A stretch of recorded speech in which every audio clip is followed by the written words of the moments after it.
Vale. Vale. Empezamos con la sesión del día 12 de marzo del libro de Lukács. Venga. Debemos subrayar, una democracia socialista no es el socialismo en general. Se puede y se debe, de hecho, establecer y criticar esta restricción del problema en todos los que sintieron llamados a aceptar la herencia leninista. Al mismo tiempo, debemos precisar que Stalin, a quien las luchas partidarias internas dejaron el gobierno por décadas, llegó a obtener resultados extremadamente importantes sobre una cuestión decisiva, ineludible, del desarrollo del socialismo. Aquella que la construcción de una base económica que alcanzase a superar la desventaja de su génesis no clásica.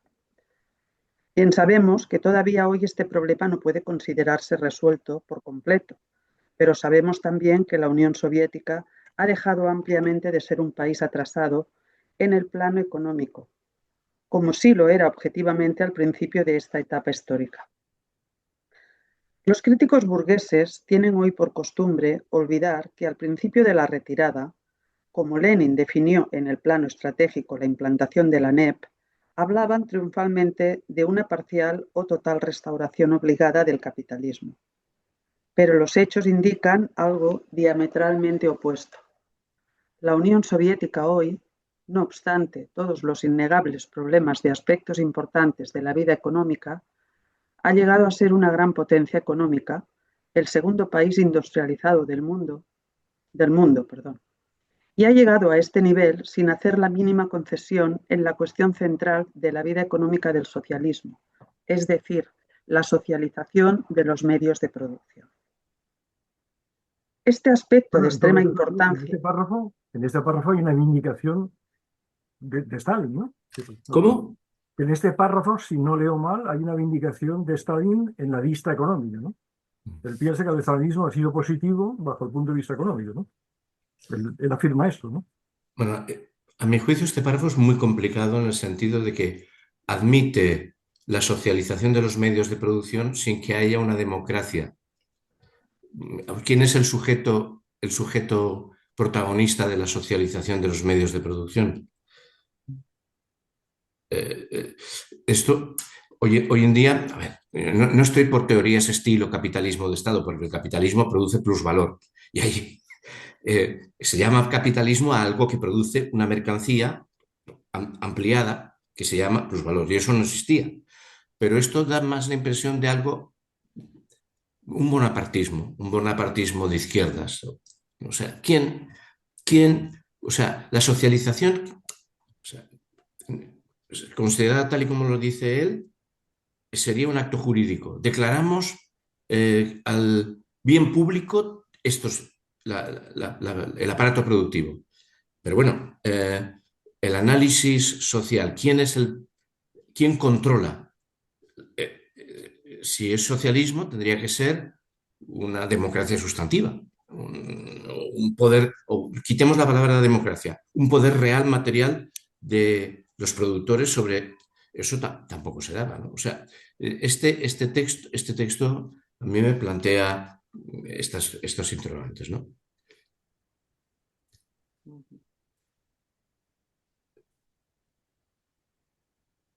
¿Sigo? ¿O alguna intervención? Vale. Este aspecto de extrema importancia es con demasiada frecuencia y siempre injustamente subestimado en las discusiones actuales. Precisamente cuando se critica con severidad, como hacemos nosotros ahora, el periodo stalinista, junto a muchos hechos aislados, por sus puntos centrales, no se deben perder de vista las consecuencias generales atinentes a la historia del mundo de este coherente mantenimiento y desarrollo de la objetiva base económica del socialismo. Aquí viene en la castellana, en esta traducción, falta un trozo que en la italiana está, que es algo que ya había dicho antes, que es, se puede señalar como ejemplo, como hemos hecho nosotros, la parte de culpa que le corresponde a Stalin en la victoria del hitlerismo, el eslogan de los hermanos gemelos. Eso aquí en la nuestra no está. Y entonces, por ejemplo, se llegaría a un juicio totalmente erróneo si no se dice al mismo tiempo que el mundo le debe agradecer, sobre todo a la Unión Soviética, que Europa no llegara a ser un imperio hitleriano. Múnich y sus consecuencias, la manera en que estaba conducida oficialmente la guerra por parte de los franceses, etc., han mostrado que en las potencias democrático-capitalistas de Europa occidental no existía ni la voluntad ni la capacidad para oponerse seriamente a los planes de Hitler de la dominación mundial. Solo en la Unión Soviética encontró Hitler un adversario que quiso y pudo, con grandes sacrificios, con firmeza inconmovible, alcanzar su total destrucción. No se terminan aquí los méritos de la Unión Soviética para la salvación y conservación de la civilización humana, de nuestro tiempo. Sobre todo si pensamos en la bomba atómica y en sus posibles perspectivas militares y políticas. Toda persona inteligente que piensa seriamente vio claro que para vencer a Japón, tal empleo no era para nada necesario. Solo tenía sentido como introducción al futuro dominio mundial del imperialismo estadounidense. Luego del lanzamiento de la bomba, hombres desinteresados e inteligentes como Thomas Mann distinguieron con claridad, sin ser socialistas, que ella miraba mucho más a la Unión Soviética que al Japón mismo. Ahora, bien dado que la Unión Soviética en un tiempo inesperadamente breve estuvo en condiciones de fabricar la bomba, se produjo un empate atómico que significó no solo un obstáculo para una tercera guerra mundial, sino también para el dominio mundial del imperialismo norteamericano. Dominio ilimitado. También en estos problemas la personalidad política dirigente, en ambos casos Stalin, no es la causa última de los acontecimientos mundiales hacia tales dimensiones. Su acción política individual es ante todo la realización de estas tendencias que surgen necesariamente de una estructura económica dada. La Unión Soviética puede realizar históricamente con coherencia y, no obstante algunos errores tácticos en casos concretos individualizados, ejercer exitosamente la función de la custodia de la paz mundial como obstáculo ante el intento de avasallamiento imperialista, solo porque su estructura económica, el alto desarrollo industrial ligado a la destrucción de la propiedad privada de los medios de producción, le determina imperativamente una política de defensa de la paz.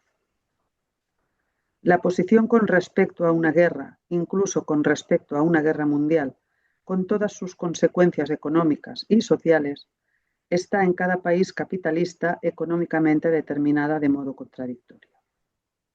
La fuerza motriz que empuja guerras, conquistas, es, sobre todo, la industria pesada que está interesada directamente. Quien examine con cierta atención el desarrollo económico del periodo imperialista puede con facilidad establecer cómo momentos importantes del moderno desarrollo industrial son el resultado, incluso directo, de los preparativos bélicos y de guerras efectivas.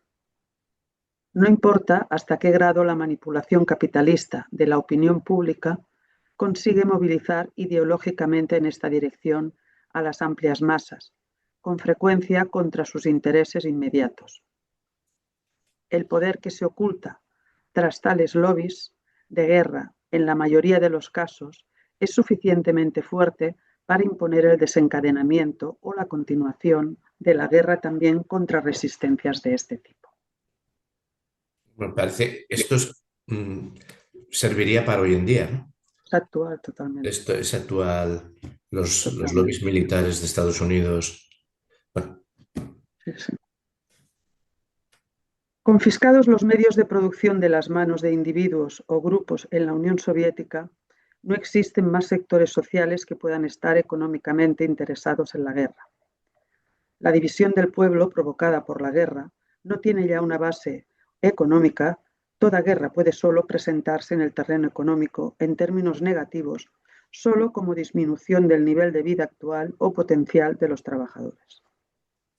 Este efecto decisivo, automático, económico de la socialización de los medios de producción crea análogamente la base material para la espontánea orientación pacífica de toda sociedad socialista.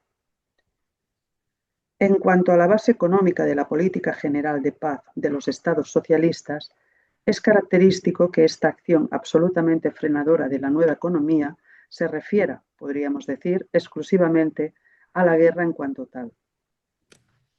En los preparativos técnico-económicos que conducen a ella se muestran tendencias netamente contradictorias. Enseguida afrontaremos el tema del efecto que la socialización de los medios de producción ejerce sobre el funcionamiento normal de la producción global. Pero antes de abordar más detalladamente la importante problemática que aquí se origina, notemos el hecho singular que todo sistema económico socialista, también aquel manipulado con los métodos estalinistas, estaba y está en condiciones de resistir cuantitativa y cualitativamente la competencia capitalista en la producción vinculada con el armamento. El motivo es obvio.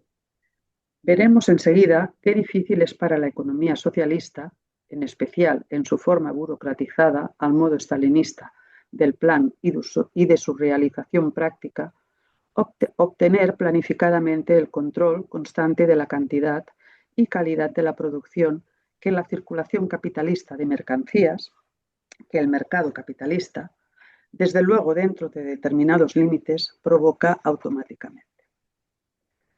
Sin entrar aquí en los problemas de fondo, podemos, sin embargo, decir que también en el sistema socialista es posible, precisamente para la producción bélica y solo por ella, crear un órgano de control que hasta cierto punto actúe espontáneamente. Esto ocurre mientras la conducción de la Fuerza Armada está en condiciones de controlar los productos de los cuales tiene necesidad, ya durante el proceso de creación y de autorizar la construcción práctica solamente de aquellos que están en condiciones de superar la prueba práctica, de funcionar correctamente como valores de uso.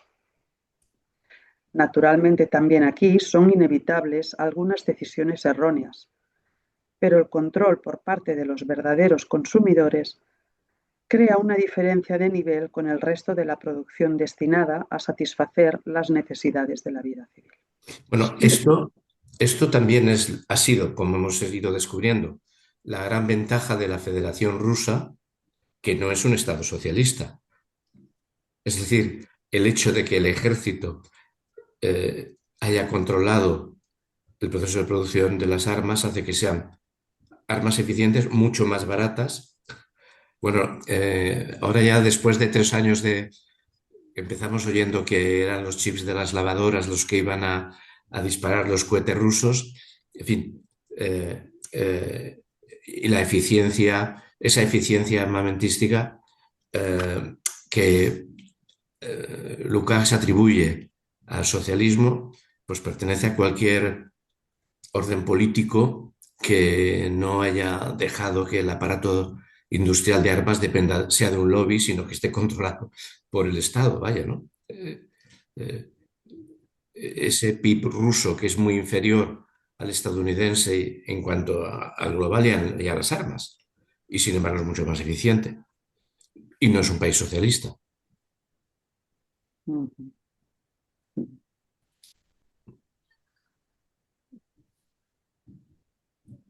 No se trata en Para esencia entender de... bien el paso, que hay Perdón, un paso que a mí se me escapa, cuando dice crear un órgano de control que hasta cierto punto actúe espontáneamente.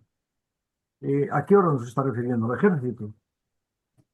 Espontáneamente, no sé, aquí no lo sé. Un órgano de control, no lo sé. Yo no lo sé, porque un órgano de control no actúa espontáneamente, controla, digo yo.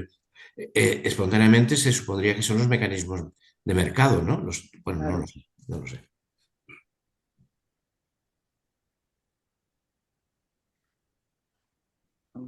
No, no, yo tampoco lo entiendo. Bueno, no, no es sustancial. Yo creo que es una Bueno, reiteración de lo que ha explicado, ¿no? Simplemente que hay un control, un control directo del usuario, que sabe si ese fusil, si ese cañón, en los sitios donde se ha usado, se usa, funciona, no funciona, y por lo tanto hay una retroalimentación directa No, Puede ser, yo creo que puede no, ser. vaya, no creo Puede ser. que Sí, sí. esa espontaneidad, supongo que más que espontaneidad es esa relación sin intermediarios, sin otros intereses más que la eficacia del, ¿no? La eficacia, sí que es lo que acaba en el párrafo, ¿no? Como Es, decía antes, ¿no? esto, esto hace cosa de 3 o 4 meses nos llegó, no sé, un artículo de historia en que evidentemente los mecanismos, o sea, siempre se habla de la burocracia, decía, siempre se habla de la burocracia rusa, bueno, soviética, como algo, y contaban un caso en que de repente en a un complejo industrial le llega una carta que les dice que de inmediato, en 48 horas o en 72 horas, han de producir no sé qué cosas. Aquí hemos leído esto. Y de Aquí entrada, mismo, en este mismo texto, ¿no?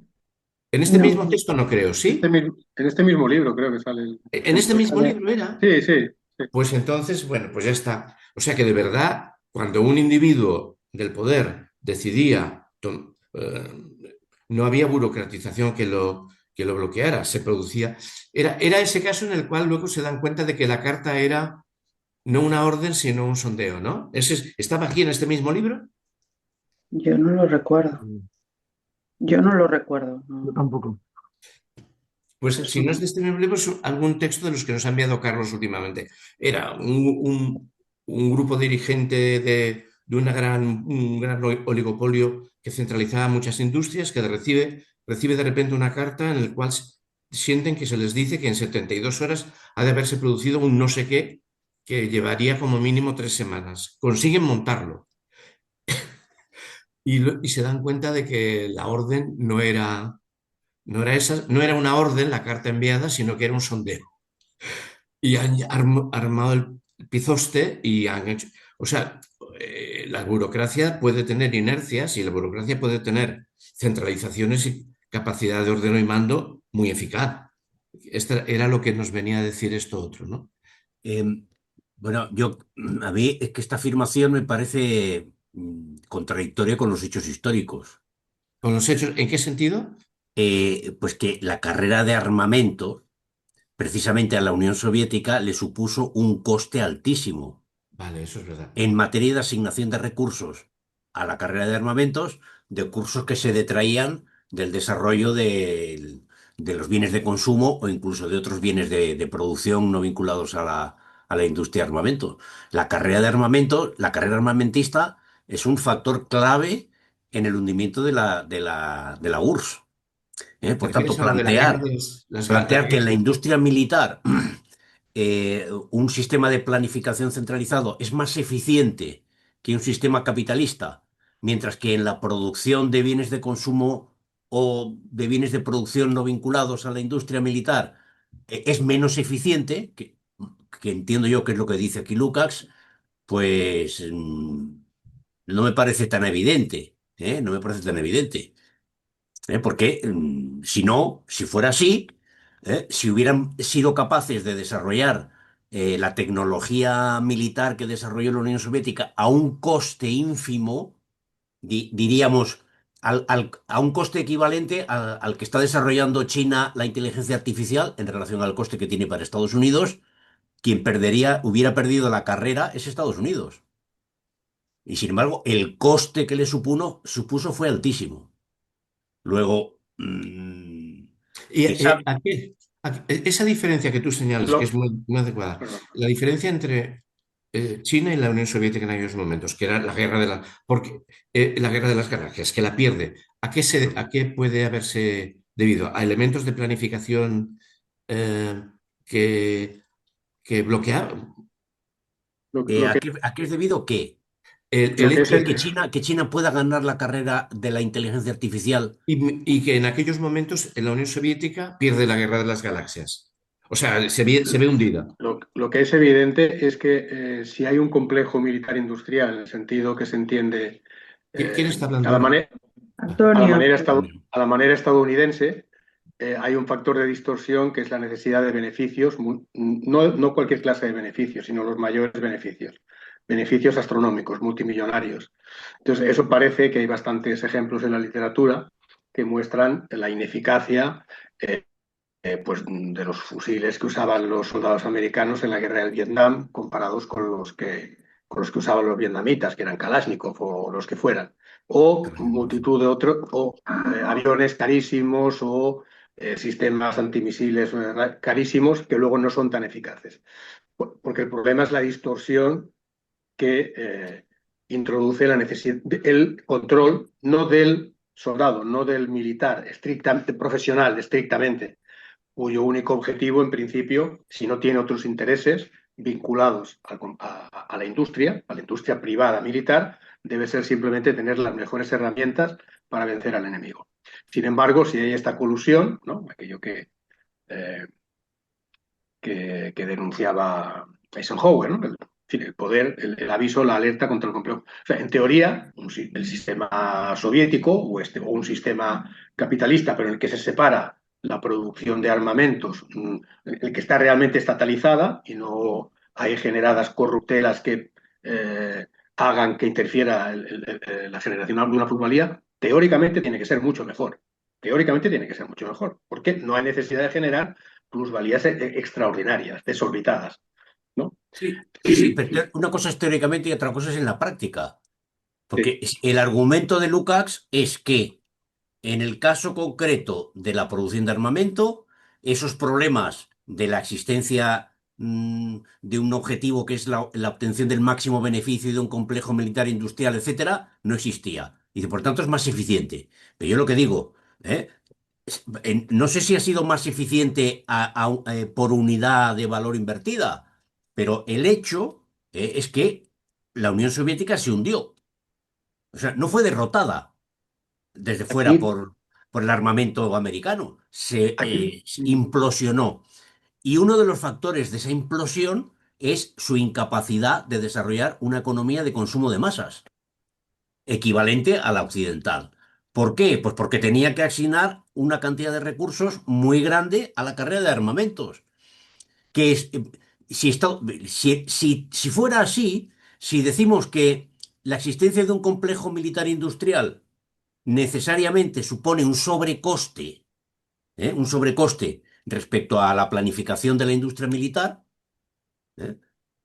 Lógicamente a quien tendría que haberse visto debilitado es Estados Unidos frente a la Unión Soviética, y no lo fue.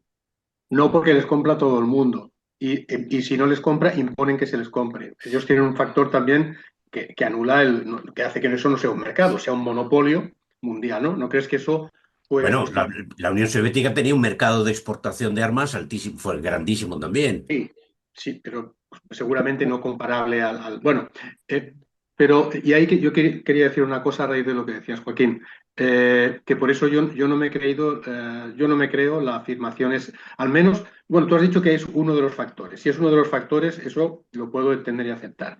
Pero la teoría que achaca el hundimiento de la Unión Soviética, que es derrotada, eh, digamos, por el envite económico, por la imposibilidad de seguir económicamente la carrera, ¿no? La competición a que lo somete Estados Unidos, yo no me la creo. No me parece verosímil políticamente en absoluto. No me parece verosímil en absoluto porque los soviéticos habían pasado situaciones económicas infinitamente peores, infinitamente más sufridas, como para que de repente en los años finales 80 decidieran que vivían mal, cuando ni pasaban hambre, ni pasaban necesidades culturales, ni No, pasaban...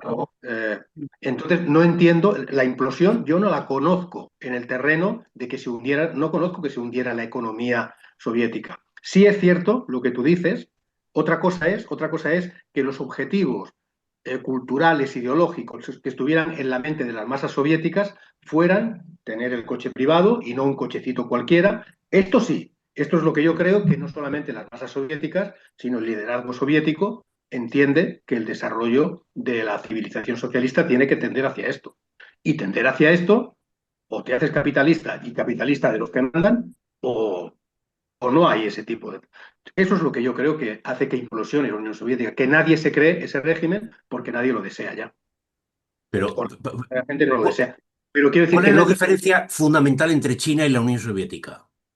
Yo veo dos diferentes, bueno, varias, pero una. Mientras que en China la fuerza de trabajo tiene que esforzarse realmente para trabajar, en la Unión Soviética, entre el alcoholismo, el absentismo y el control de los trabajadores de la empresa, la productividad era bajísima.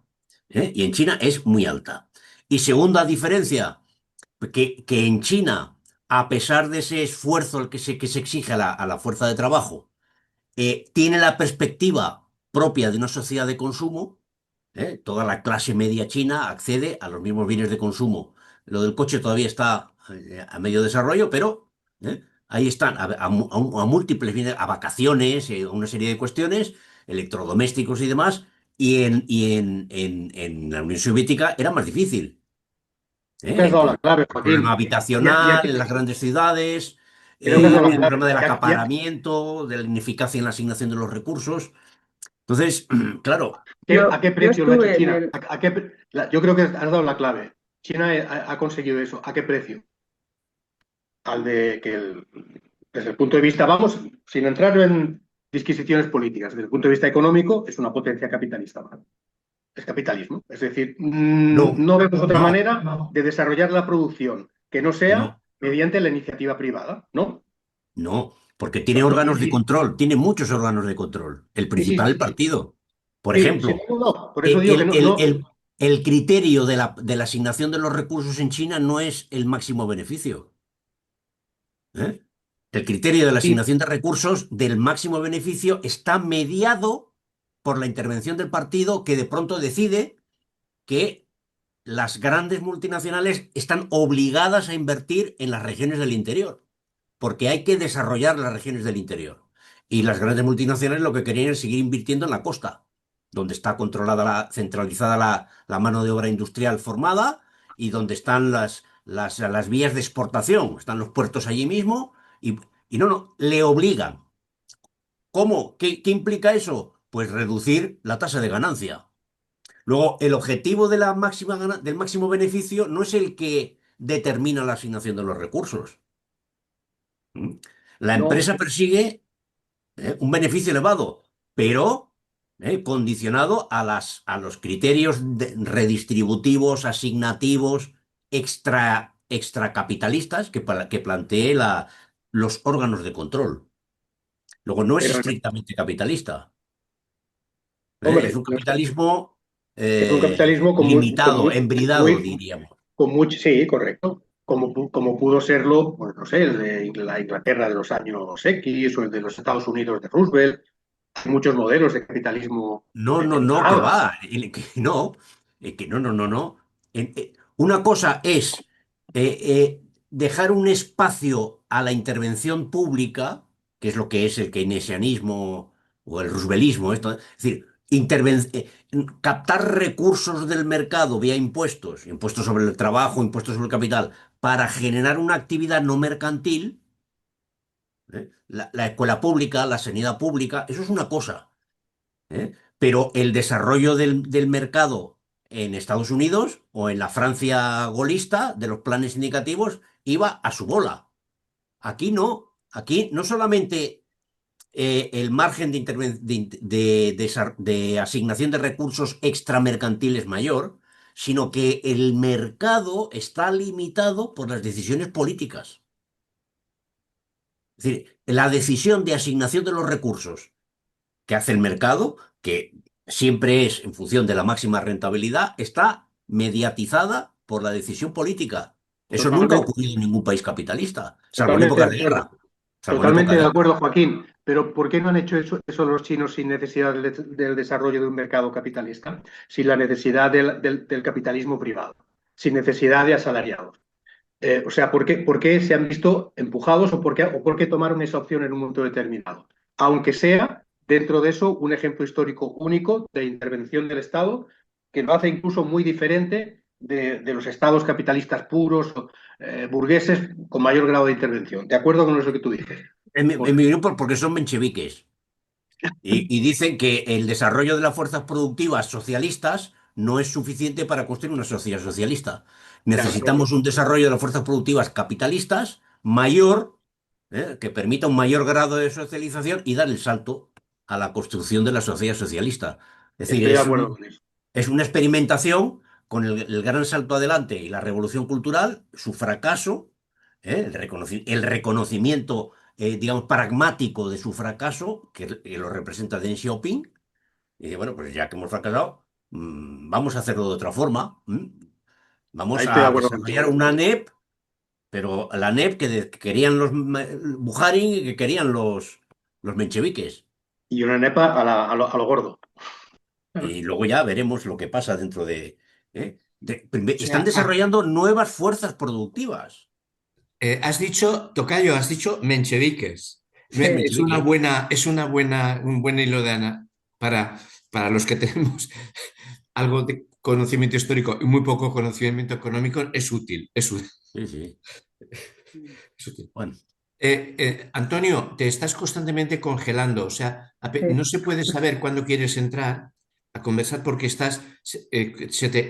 te congelas la imagen constantemente. Tu voz se oye, Antonio Nadas, sí, sí, sí, Bueno, estás, no, el internet que a veces no va muy bien. ahora estás congelado, ahora estás congelado. Si se me oye es lo que importa.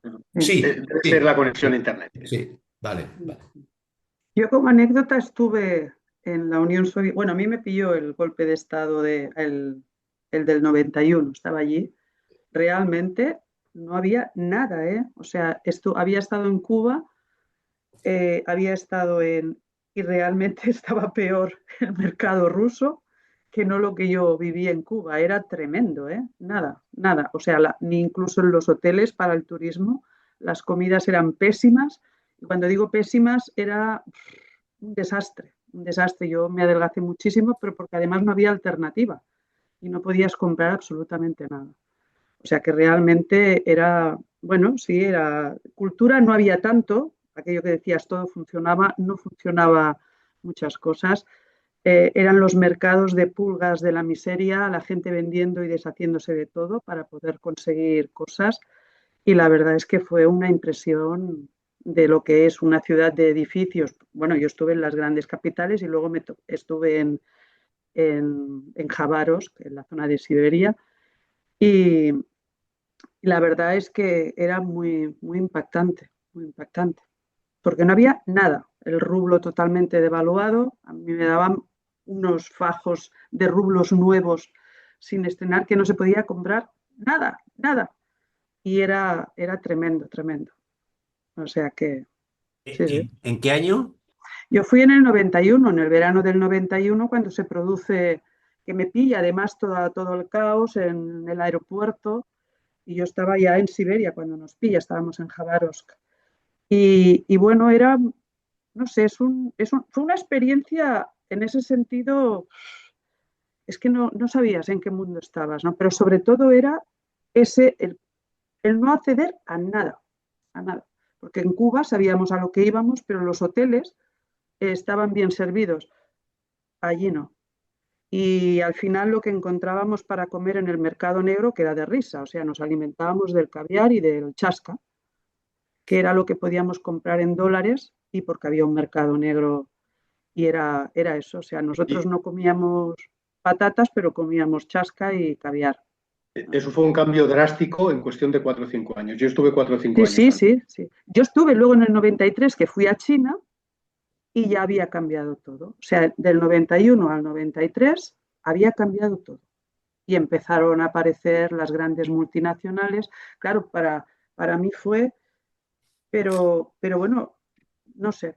Y en el 93, por ejemplo, China, que parecía que era un país mucho más atrasado, pues no, había recursos para todo. Podías comprar y éramos muy pocos turistas todavía, ¿eh? Pero se podía acceder, había un mercado, pues los mercados de ellos, podías comprar fruta y eso, pero en Rusia nada, Yo nada. estuve, yo estuve en el agosto del año anterior, de 1990, y yo no observé eso que comenta Ángeles. Pues Yo estuve bueno, a en mí tres ya ciudades, me afectó. estuve en Moscú, Leningrado y en Kiev. Y creo que ni por parte de los turistas, ni por parte de la gente que conocimos y con la que nos relacionamos, había esa ausencia de bienes. Yo lo que noté, pero claro, me relacioné con poca gente, es que no creían en aquello. ¿No La gente ya no creías, eh? creía. Que la gente ya no creía en aquello. Sí, No eso sí, tenían la creencias gente comentaba. socialistas. Aspiraban a acumular, aspiraban a otro tipo, a un tipo de vida occidental. Y con respecto a lo que comentaba antes Joaquín, yo sin quitarle razón, creo que por ahí van las cosas, pero, pero aunque la economía en China esté, digamos, mediatizada por el Estado o orientada por el Estado, no sé cómo comentarlo, de ahí no se infiere que no haya grandes beneficios empresariales, porque recuerdo que en el artículo de hoy de Michael Roberts, dedicado a la economía de China, creo que comenta que el 1% más rico de China tiene acumulado el 31% de la riqueza del país.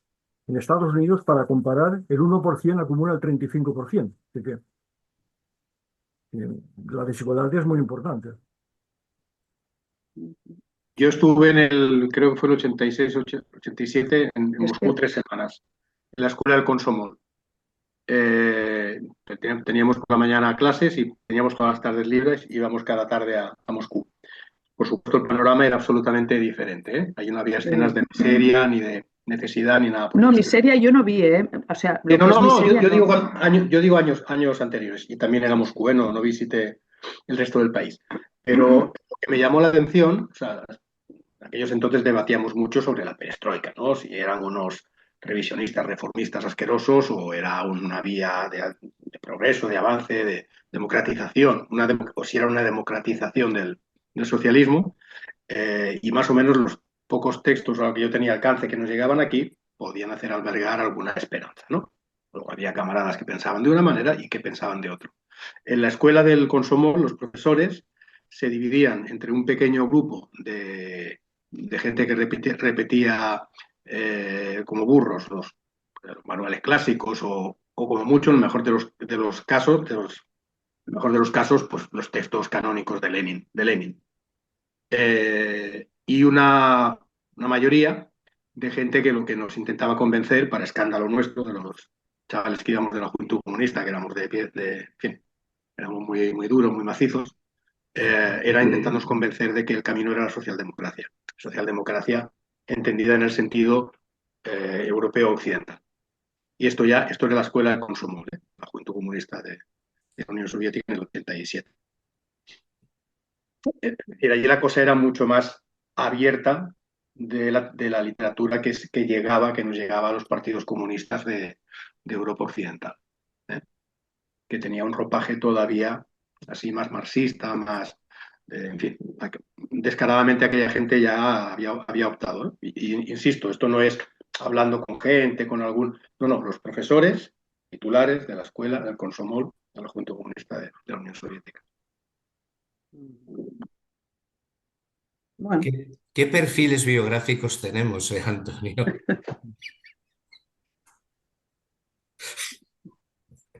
Vale. bueno, seguimos. No se trata en esencia de equívocos o logros aislados individuales para casos concretos, sino de una relación estructural objetiva de la producción misma necesaria por causas económico-sociales. Solo dentro de su cualitativo ser en sí mismo se puede en casos concretos hablar justificadamente de éxitos o fracasos individuales. Así, en el plano estrictamente económico, la estructura económica socialista no solo permite que surja la base material de una política general de paz, sino que crea al mismo tiempo las condiciones concretas debido a las cuales, en la época de la competición entre potencias del periodo imperialista, fue capaz de llegar a ser efectiva. Naturalmente, la manifestación que tal tendencia presenta en el plano ideológico en términos de manipulación burocrática constituye un freno no insignificante para la acción revolucionaria internacional de esta política. Precisamente la dirección puramente táctica de la ideología y la manipulación que desde allí se ha dirigido da inmediatamente a estas acciones, aunque en sí son correctas, la apariencia de rebajarse al nivel de la mera política de potencia. También aquí podemos ver con claridad la diferencia, la oposición, sobre todo en el modo de presentarse y en su efecto, con el periodo de Lenin. Cuando este último apoyó a Kemal Pasha Atatürk en la lucha de la liberación nacional de Turquía contra las imposiciones de las potencias imperialistas vencedoras, fue inmediato y para todos evidente de qué se trataba. El estado de los obreros y de los campesinos frente a cualquier rebelión contra el nuevo reparto imperialista del mundo estaba del lado de los que se rebelaban en su contra, prescindiendo del orden social en nombre del cual la rebelión ocurría. El apoyo estaba teóricamente, por lo tanto, bien fundamentado en los principios del socialismo por la teoría de Marx y Lenin sobre el rol de las luchas de liberación nacional en la historia. Stalin, debido a su actitud puramente táctica ante todas las grandes cuestiones de la historia, no estaba ya más en condiciones de conferirle a su política, incluso frente a Hitler, una fisonomía intelectual y moral tan sólida y evidente. Cuando luego sus sucesores, por ejemplo, tomaron bajo su protección los estragos árabes contra Israel, motivados según el modelo de manipuladores, y terminaron por crear confusión ideológica con la consigna táctica del socialismo de estos estados. Dieron así la impresión que su acción, la cual en definitiva tenía objetivamente un cierto fundamento antiimperialista, fue simplemente el producto de una política de gran potencia con adornos ideológicos. Volveremos sobre las consecuencias ideológicas tan importantes en el plano internacional, de errores de esta índole inevitables en torno a la política internacional socialista de los tiempos de Stalin. 4. El 20º Congreso y sus consecuencias. Hasta ahora, de modo indicativo, hemos intentado aclarar solo un grupo de consecuencias originadas directamente de la supresión de la propiedad privada de los medios de producción, desinteresándonos en gran parte de cómo tal confiscación se realizó en concreto, cuando llegó a ser de una vez el fundamento de la producción. Naturalmente, no es este el lugar para exponer científicamente este conjunto de problemas. Solo podemos señalar brevemente algunos de los problemas de fondo del desarrollo puramente económico. Sobre todo, dos importantes etapas del dominio de Stalin, según el agudo análisis de F. Jánosi. Son fases de reconstrucción de la economía, aquella de los años 30 y la que le sigue al fin de la Segunda Guerra Mundial imperialista. Es decir, la dialéctica espontánea del desarrollo económico tenía en sí la tendencia no solo a alcanzar el nivel productivo precedente a la respectiva interrupción, sino también aquel que sin la imposición de la crisis se habría normalmente alcanzado. La acumulación que tiene lugar en tales circunstancias supera decididamente a lo normal de acuerdo al ritmo de crecimiento. En la República Federal se habla de milagro económico. A esto hay que agregarle, seguimos siempre el razonamiento de Jánosi, que en tales periodos de reconstrucción, una economía planificada por una dirección central tiene grandes ventajas respecto a la competencia del capitalismo, precisamente porque se omite el permanente cálculo de rentabilidad de las inversiones aisladas. En tanto, la economía planificada está en condiciones de realizar tal rentabilidad en un orden socialmente óptimo. Pero también en este caso vemos que la manipulación... Perdonad un segundo. El autor que cita, Jánosi, ¿alguien le conoce? No.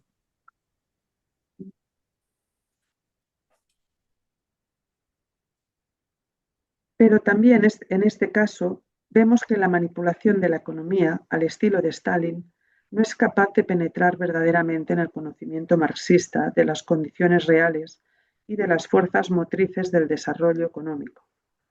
No lo es tampoco cuando se trata de consecuencias de su propia práctica. Así es como se elaboró la teoría del ritmo necesariamente mayor del desarrollo económico en la economía planificada socialista respecto a la capitalista. De aquí continuos desconciertos y dificultades internas cuando, por causas económicas objetivas, aparecieron retardos en el desarrollo, a veces desencadenando incluso medidas represivas. En resumen, debemos constatar que la superación del comienzo no clásico, que en los años 20 fue con frecuencia designada como acumulación originaria, se ha aproximado a su término.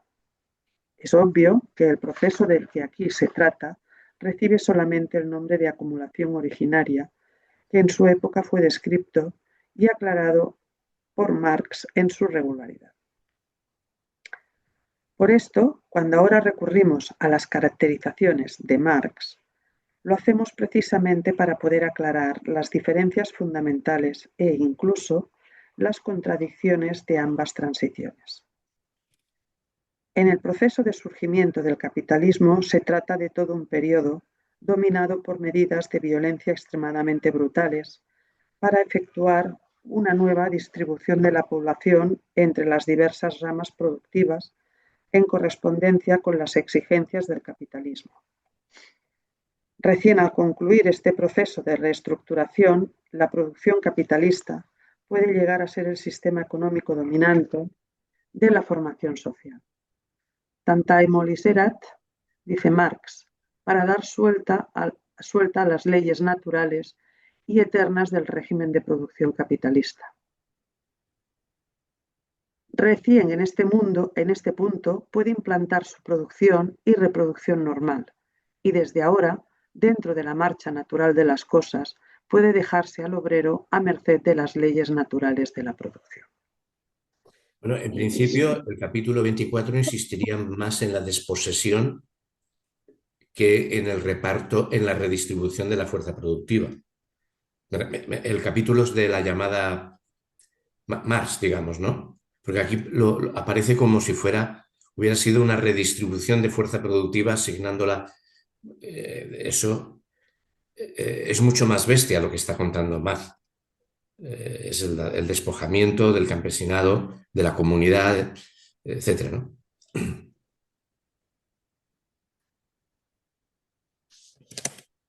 No es necesario ningún análisis detallado para ver que la llamada acumulación originaria del socialismo es algo por su naturaleza cualitativamente diferente. Recordemos solamente que aquí se trata de la génesis de la economía capitalista en su forma clásica. Marx nos entrega precisamente el análisis de la historia y de la sujeción a sus leyes en el desarrollo inglés. Está entonces claro que si se tratara de la construcción del socialismo en un país altamente desarrollado desde el punto de vista capitalista, esta transición no entraría en consideración en el plano histórico o lo haría en menor medida. En el desarrollo ruso, por el contrario, se trata de elevar la producción de un Estado atrasado, pero que en su esencia económica ya es capitalista, para que llegue a ser efectiva como fundamento de un sistema económico socialista.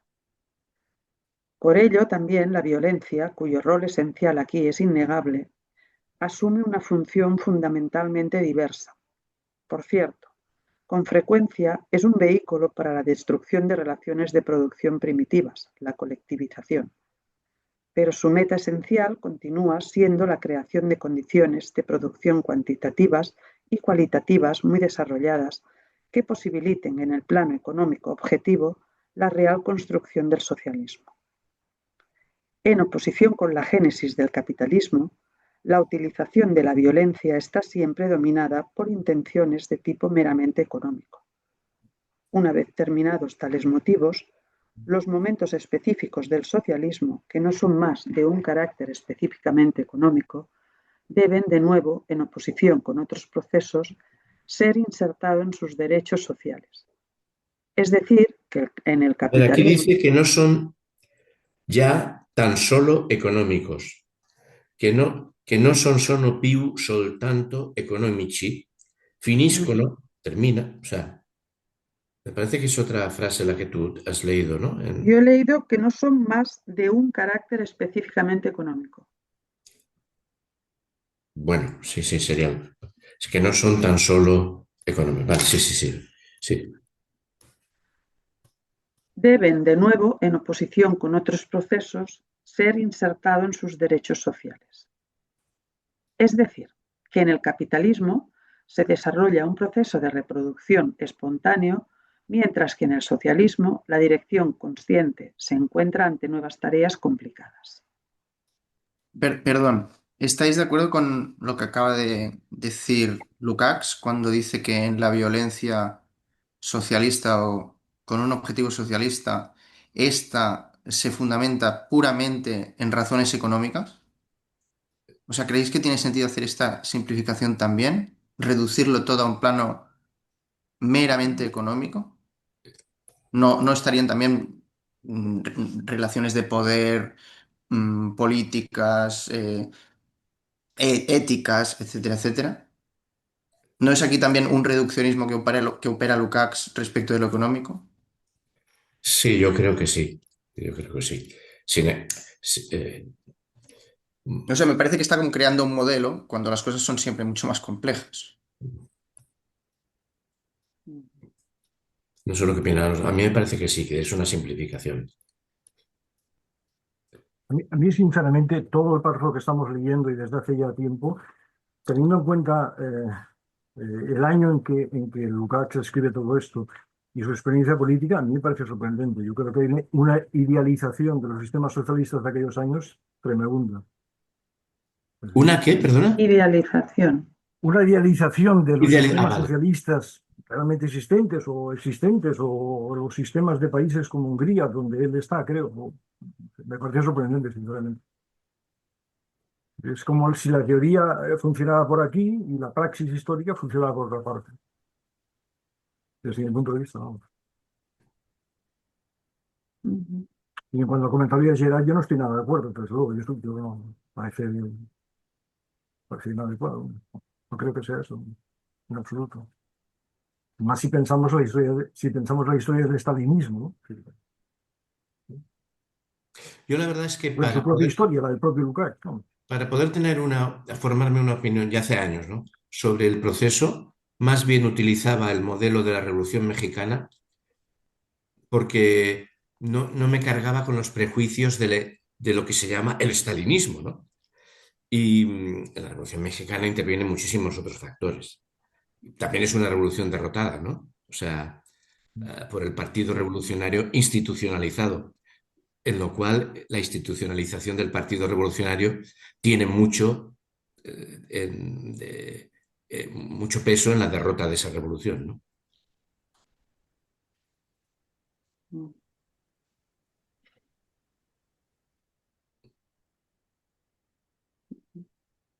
Pero en todo caso, desde mi punto de vista, sí que puedo estar equivocado, ¿no? Pero a mí me parece sorprendente que Lukács, ¿no?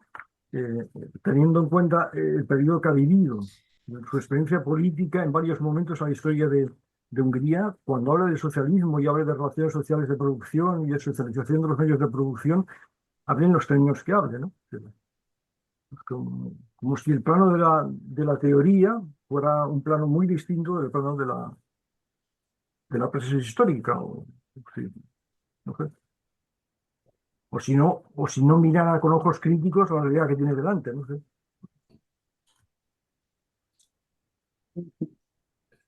En otros textos dice otras cosas, ¿eh? Si leéis Pensamiento vivido, o sea, o Pensée vécue, o Pensiero vissuto, no está traducido, es un libro de unas 200 páginas en el que le, hace, le hacen una entrevista, él pide que se le haga una entrevista, ya no puede hacer otra cosa que dejarse entrevistar. Él tenía prometido a su mujer, que cuando muere, en el hecho de muerte de ella, que escribiría sus memorias. No lo puede hacer ya y se deja entrevistar, es un libro de unas 200 páginas y allí viene a decir otras cosas sobre los años 30, por ejemplo, ¿no? No sé si es ahí o en otro sitio. Él dice, respecto de donde vivía, en Moscú, dice, él vivía en un sótano. Dice, mi casa era tan mala que nadie tuvo la ocurrencia de tratar de denunciarme por antirrevolucionario para apoderarse de la vivienda. Claro, cosas así te dejan, te dejan fulminado, ¿no?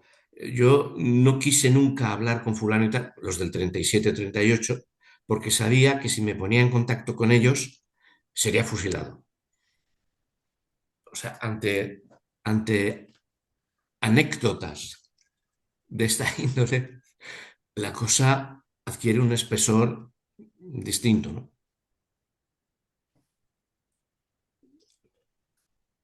O que su libro tesis doctoral del 37-38, que es El joven Hegel, que es un libro espléndido, que no tiene nada que ver con otros libros. Bueno, no lo publique hasta el 47 y cuando lo publica en Suiza. No lo publica en sus editoriales, o sea, lo publica de forma que se sepa poco. Esto está ahí. Ujú. Y es su tesis doctoral, decías, yo no lo sabía. El joven Lukács es su tesis doctoral, Joaquín. La tesis doctoral de Lukács Es el es joven Lukács. de Lukács, o sea, porque además hay un tribunal de tesis, es en Moscú. He leído quiénes son pero para mí no son representativos los nombres del tribunal. Supongo que era gente de confianza porque no temió presentar eso, dar a conocer ese manuscrito. Y es del 37, o sea, él tiene en esos momentos 30, bueno, casi 60 años, cuando se hace su tesis de doctorado, presenta su tesis de doctorado. Os prometo que es un libro espléndido. Para mí, la estética está ahí, es inconfundible. Y después el libro del joven Hegel y los problemas del capitalismo. Me Que parece... no es el joven Lukács, Salvador. No, es que Sí, se sí, me me ha equivoco, perdón, equivocado. perdón, me tenía un No, lápiz. no, no es el Gracias, gracias, joven. gracias. Tiene 53 años o 54. Si es el 37, más 15 años del... Él es del 85, me parece, de 1885. Pues si es el 37, pues esos son los años que ha...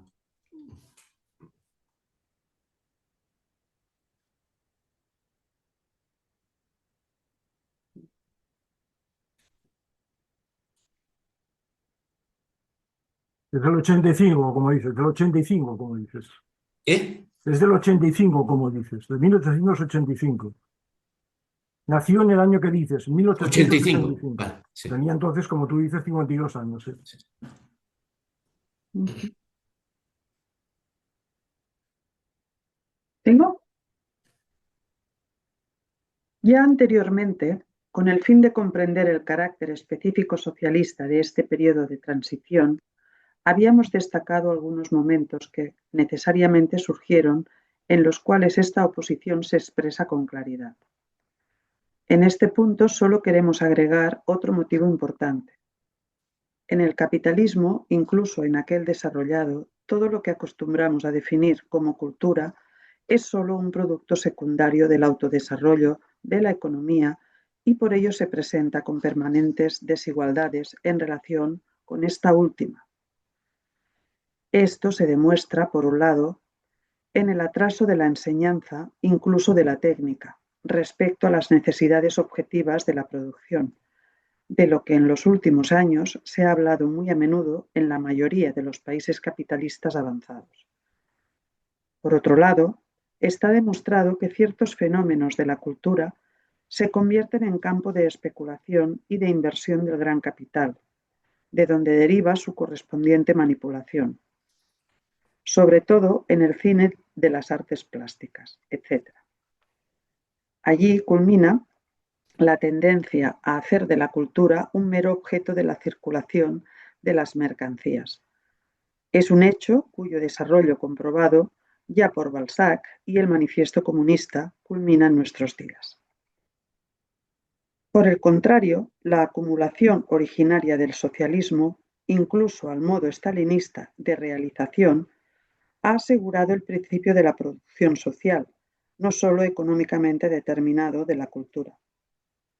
Basta simplemente referirnos a fenómenos tan importantes como la posibilidad de llegar al máximo nivel de instrucción para los miembros de los sectores más bajos económicamente y culturalmente a la difusión masiva de los productos de alto valor científico o artístico, etc. Tales tendencias del desarrollo presentan aún muchos más rasgos problemáticos, por ejemplo, la especialización impulsada al extremo en la enseñanza, etc., que continúan mostrando con claridad que ambas acumulaciones originarias no deben ser ni siquiera comparadas en ningún aspecto esencial. Muy El discutible único... también, perdón, muy discutible también es esta defensa de la cultura, incluso en el estalinismo, ¿no? O sea, como si en el estalinismo, o al menos en el socialismo real, hubiera podido desarrollarse realmente una cultura crítica, libre, al nivel del presente en toda su complejidad, etcétera. Cuando directamente la mayoría de autores considerados burgueses en el ámbito del pensamiento o de la literatura o del arte están simplemente prohibidos.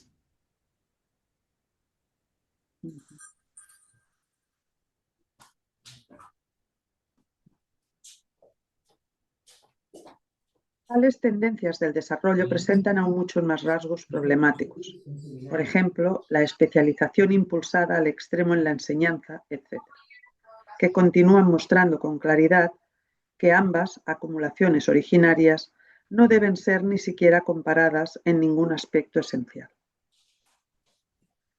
El único momento puramente formal de comparación, desde luego, solo desde el punto de vista social, parece ser el hecho de que en ambos casos la normalidad de las leyes de la formación social fueron apartadas para un proceso de transformación lleno de hechos excepcionales. Sin embargo, es precisamente aquí donde se destaca con mayor claridad la oposición. El resultado de la transición a la formación capitalista produce, como recién indicamos refiriéndonos a Marx, el dominio completo, espontáneo de las leyes de la economía capitalista, de la economía, por así decirlo, pura, auténtica, autónoma del reino de la necesidad. El socialismo se diferencia de todas las formaciones anteriores porque mientras en estas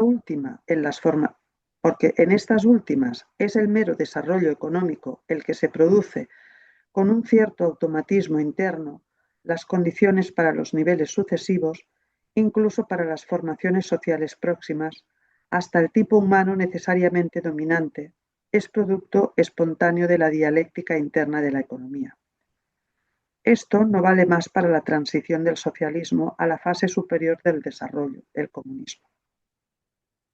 Habíamos ya aludido a las ilusiones de Stalin como de Khrushchev, que las cuales imaginaban a todas las formaciones sociales dotadas de la misma dinámica evolutiva. Y habíamos también mencionado las pocas, aunque decisivas desde el punto de vista metodológico y de los principios, observaciones de Marx acerca de este conjunto de problemas. Pero recién ahora nos es posible aclarar un punto fundamental de la cuestión. Hemos ya indicado que Marx establece que la economía, el reino de la necesidad, es la base inevitable del comunismo, el reino de la libertad, poniendo de esta manera cierta distancia entre sí y todo utopismo. Al mismo tiempo determina ya al inicio que el segundo está al otro lado del primero. El despliegue de las fuerzas humanas, que se considera como un fin en sí, no puede, por lo tanto, estar considerado como producto tan complicado, mecánicamente espontáneo del desarrollo económico. Incluso allí donde Marx enumera las condiciones económicas de esta base, en este conjunto se encuentra un momento que sin duda permanece profundamente vinculado con la práctica económica de los hombres, pero que por su contenido más intrínseco no puede derivar de la dialéctica espontánea e inmanente del desarrollo económico. Las personas en el nivel del reino de la libertad llevan adelante el trabajo en las condiciones más adecuadas y más dignas de su naturaleza humana. Marx alude aquí, con toda razón y con perspicacia, a la totalidad real de las determinaciones humanas del trabajo en un problema central de su desarrollo. Si queremos afrontar este problema correctamente, no debemos desorientarnos por aspectos externos. Para no mencionar el camino, desde el instrumentum vocale de la esclavitud hasta el obrero, que utiliza el mismo su fuerza de trabajo en el marco de la libertad del mercado, es obvio que cuanto más elevadas son las formas económicas en las cuales el trabajo interviene, tanto más debe crecer, también en las sociedades clasistas, la consideración hacia las personas que lo realizan. La reducción del tiempo de trabajo socialmente necesario, la creación de condiciones de trabajo higiénicas incluso lo que hoy comienza a desarrollarse en el capitalismo moderno, es decir, los intentos por aplicar prácticamente una psicología del trabajo, etc., no tienen nada que ver con este problema. Se tratan, sin excepción, de medios para aumentar la productividad del trabajo, vale decir, un contenido puramente económico con el fin de obtener tal aumento con el mínimo posible de conflicto. Donde por fuerza el primer elemento es siempre el cálculo económico, la persona que trabaja debe estar adaptada a sus exigencias. Las fases inferiores del desarrollo económico, en correspondencia con su atraso económico, realizaron esta adaptación con métodos de violencia brutal, y únicamente debido a esto es que determinadas medidas actuales en este sentido están falsamente valoradas. En efecto, en este último caso, como en las fases precedentes, solo que con medios muy diferentes, se trata exclusivamente de la adaptación de los trabajadores a las condiciones productivas impuestas por el cálculo económico. Marx piensa aquí algo completamente distinto: la adaptación de la producción a las condiciones más adecuadas a la naturaleza humana y más dignas para ella. Bueno, según Deleuze que aparece la noción naturaleza humana, ¿no? Como si fuera una naturalización de las necesidades y de la dignidad del ser humano. Estos saltos. A ver, de hecho, en todo el párrafo hay también otro asunto que a mí no me parece insensato, es decir, nunca habrá la posibilidad de superar el trabajo. Pero esto que es una sensatez por su parte, lo explica manejando textos de Marx en los cuales Marx a lo mejor dice otra cosa, que el comunismo será el momento en el cual las fuentes de la producción manen de tal manera que no sé qué, o que por la mañana podremos ser cazadores, por la tarde recolectores, por la noche obreros y por la no sé qué artistas, que esto es otro de los modelos Marx, el de Grundrisse, ¿no? Lo dice, bueno, tiene derecho a decir todas, pero, y Marx tiene derecho a escribir todo lo que quiera, pero Lukács no tiene derecho a empastar las cosas. Tiene derecho a decir, a mí eso no me parece sensato, nunca podremos vencer, siempre tendremos que estar estableciendo actividad productiva, forzándonos, etcétera, etcétera. Y está bien, pero eso no es lo que estaba en Marx. A mí personalmente, luego indicaré un texto, pero me cuesta seguir la argumentación de Lukács, porque el apartado, si no recuerdo mal, es el 20º Congreso, ¿no? Congreso, Y sí. ahora lo que nos está explicando, yo no sé muy bien lo que es, porque el tema es el 20º Congreso. Entonces, crea aquí una teoría donde repite cosas conocidas de la tradición que a mí me parece sorprendente. Y aparte, hace afirmaciones que yo no las entiendo. Dice aquí, para no mencionar el camino desde el instrumentum vocale de la esclavitud hasta el obrero que utiliza él mismo su fuerza de trabajo en el marco de la libertad del mercado, coma, es obvio que cuanto más elevadas son las formas económicas en las cuales el trabajo interviene, tanto más debe crecer también en las sociedades clasistas, repito, también en las sociedades clasistas, la consideración hacia las personas que lo realizan. Y eso, como es obvio, es falso, eso no es así. Eso no es así. ¿Dónde está la consideración hacia la gente trabajadora en las sociedades clasistas, no sé, en los años 60, 70, 80, vamos, no sé, esto no sé. No sé qué tiene en mente Lukács, ¿no? Pero en lo que yo recuerdo de aquellos años, yo llevo trabajando, no era cierto, eso es falso. No había tal consideración hacia la gente trabajadora. Vamos, ni en España, ni en Francia, ni en Italia, ni en Alemania, ni en donde sea. No sé si en Suecia había esa consideración, pero vamos, no sé. Parece sorprendente que escriba eso Lukács, ¿no? Y bueno, está lo que dice Gerard, aparece la naturaleza humana, la esencia genérica de la especie, supongo que será, pero bueno, hay una naturalización base, sí.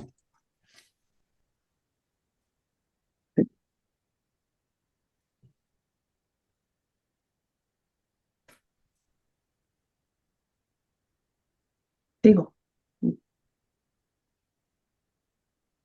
Una finalidad de este tipo y su puesta en práctica no puede más que traspasar los principios en su conjunto de la esfera económica, la que no se modifica en nada, incluso en la posibilidad real que tal adaptación presupone, como base, según lo que dice Marx, en una economía altamente desarrollada.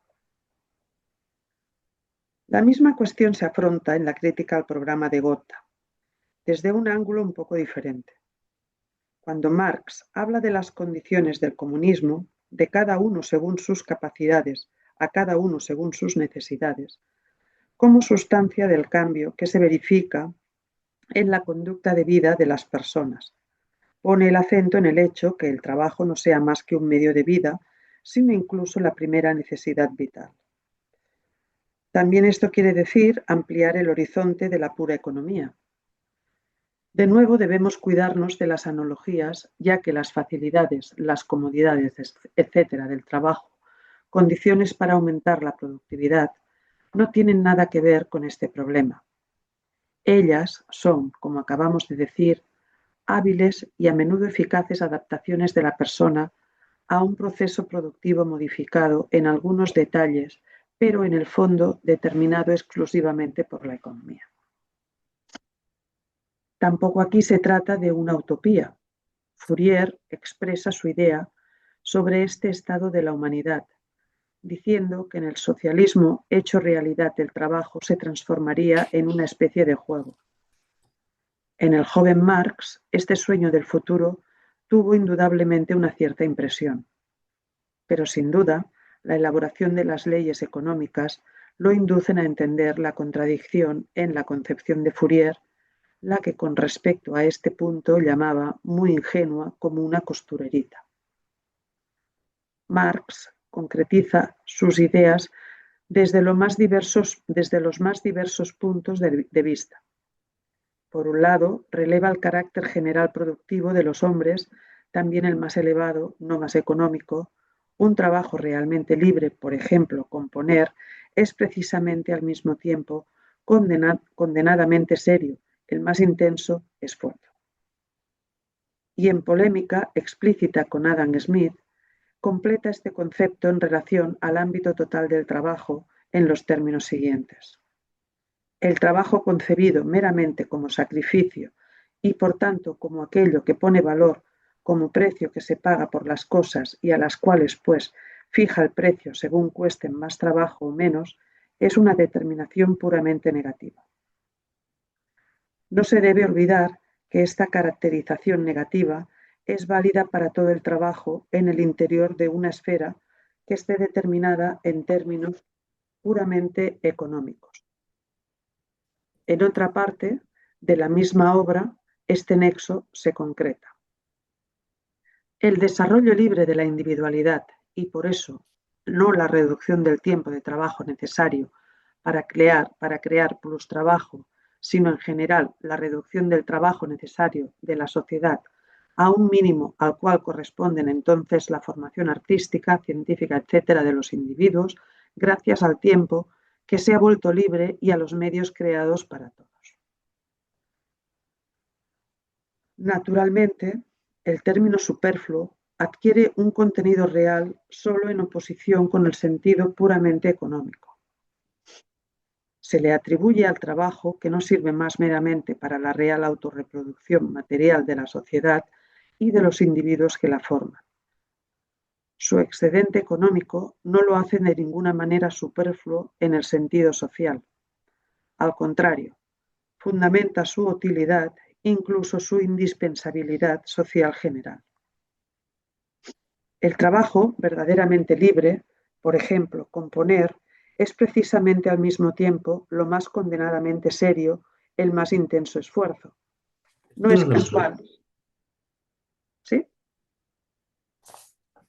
¿Esto dónde ¿Sí? es? Es que aquí en nuestra versión hay una repetición de esta cita. Repite la cita. Ah, repite, vale, vale.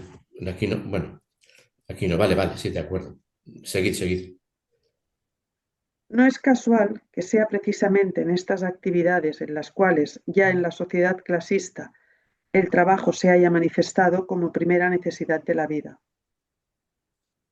Es por eso coherente Marx cuando, también aquí en contraposición con sus primeras concepciones juveniles, en las cuales la división del trabajo en cuanto tal se presentaba como un principio que el comunismo debía superar, en este punto sostiene que a fin de que el trabajo devenga la primera necesidad de la vida, una de las premisas importantes es sin duda la liberación de los hombres de la opresión esclavizadora, de la división de trabajo.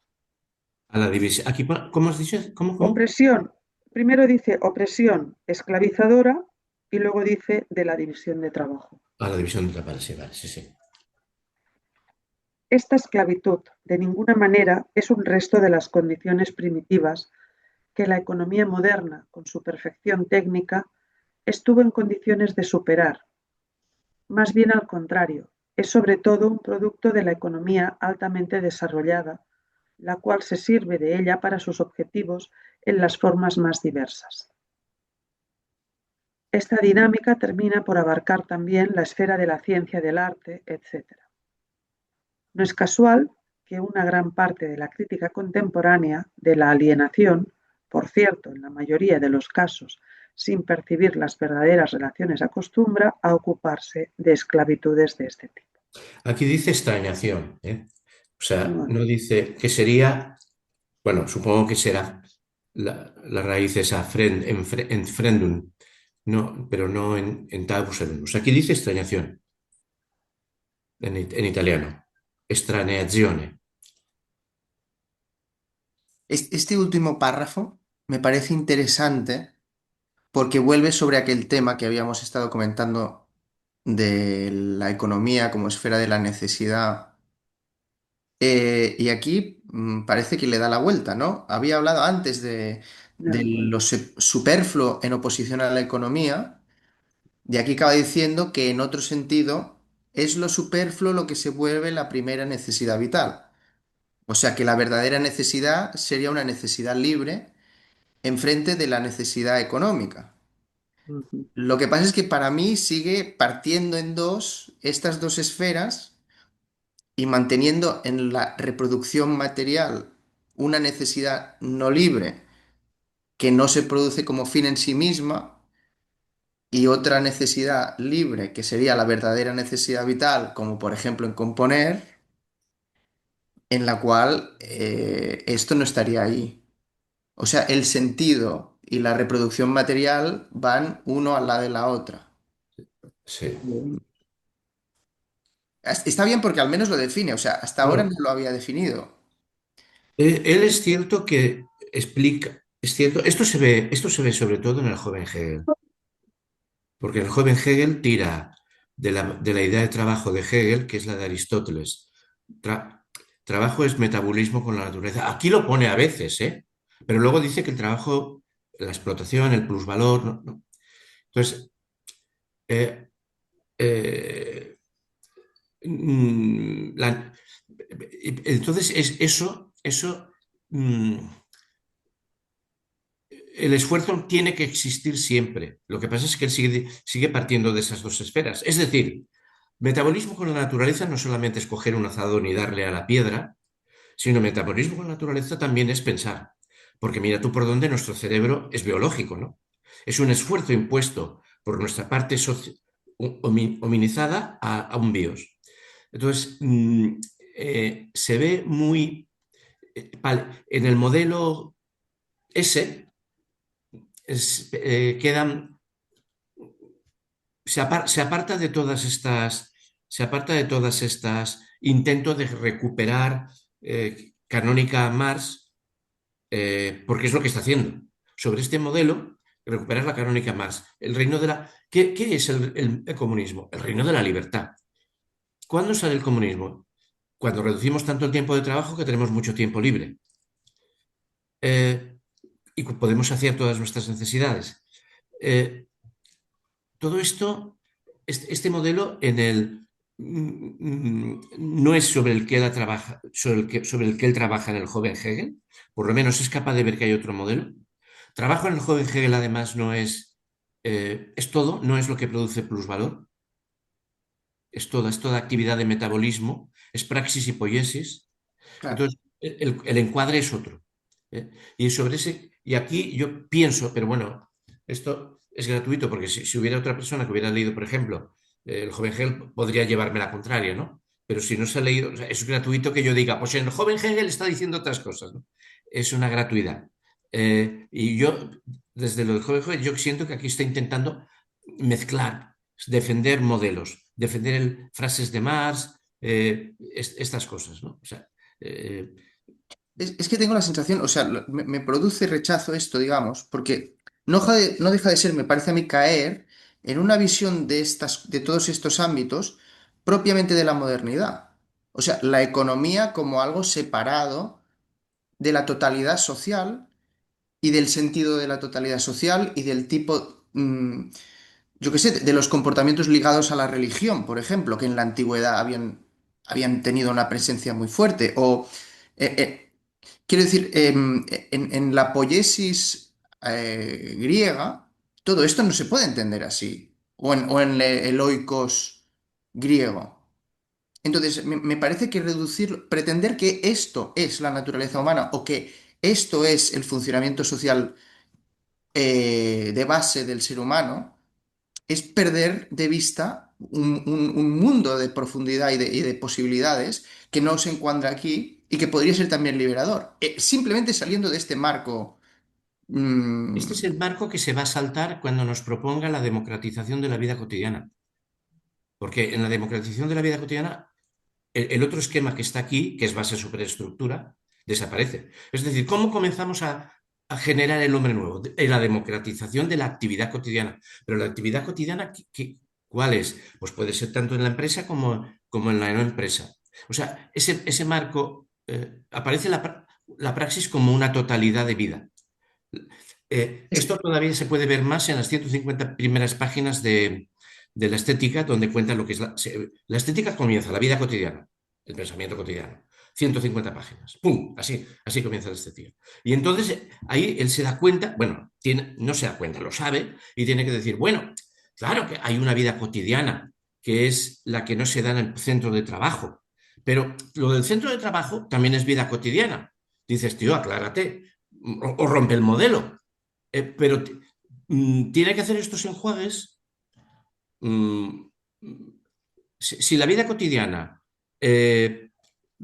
o sea, el concepto de democratización de la vida cotidiana no admite separaciones. La vida cotidiana es toda actividad nuestra, tanto la que se realiza en una empresa como la que se realiza fuera de la empresa.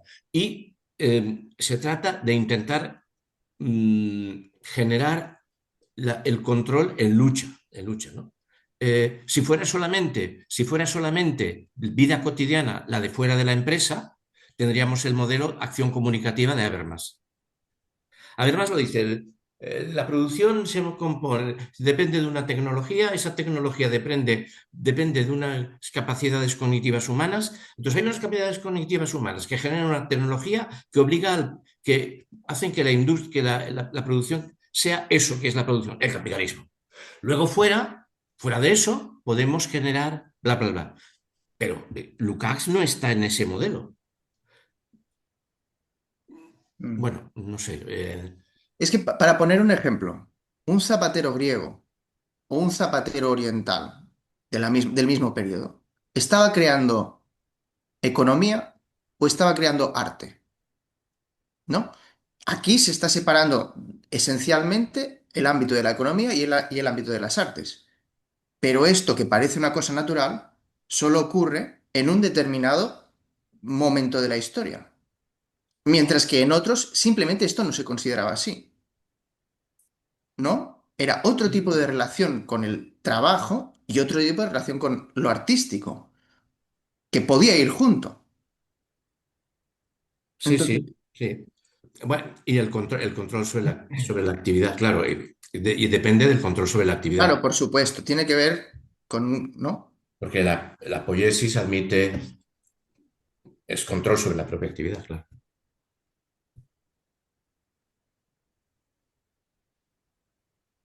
Bueno, sí, como mínimo, creo que aquí se abren muchos, podemos dejar, se abren muchos interrogantes sobre los modelos que está usando. Yo creo que está intentando compatibilizar modelos distintos.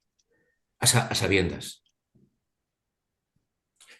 Las 150 primeras páginas de la estética, que son sobre vida cotidiana, yo creo que son muy recomendables porque se ve cómo tiene que negociar modelos. Ujú. Después de todo, viene a decir que el pensamiento estético surge de la vida cotidiana, surge de la vida cotidiana, ¿sí? Y el pensamiento científico surgen de la vida cotidiana, que no hay murallas chinas, bla, bla, bla. Bueno, o sea, entonces esas continuidades, bueno, verdaderamente es muy bonito, ¿eh? Bueno, la estética es una cosa para quitarse el sombrero una y otra vez y caer de rodillas, pero esas 150 primeras páginas son muy, muy interesantes. Todo esto que decís un poco sería plantearlo desde la visión antes del capitalismo.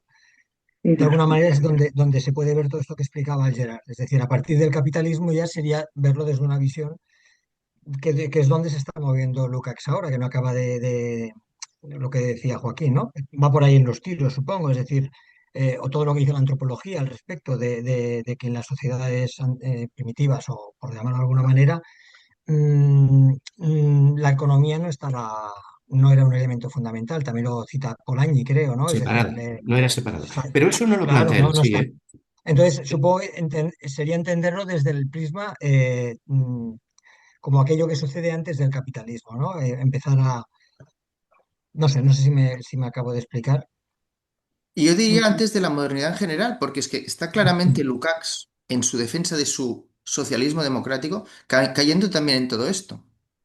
O sea que en la manera como Lukács entiende el socialismo en oposición al capitalismo, está manteniendo la Ah, misma, vale, la ahora misma entiendo. base de fondo, Mm, podríamos decir.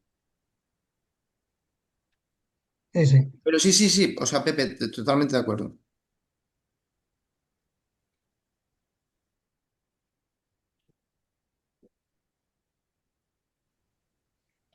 ¿Sigo? En esta clara indicación de Marx, es posible percibir dos tendencias que se corresponden y al mismo tiempo contradicen, de gran importancia para nuestro problema. Marx no se limita a contraponer simplemente en la economía las tendencias que van más allá de ella.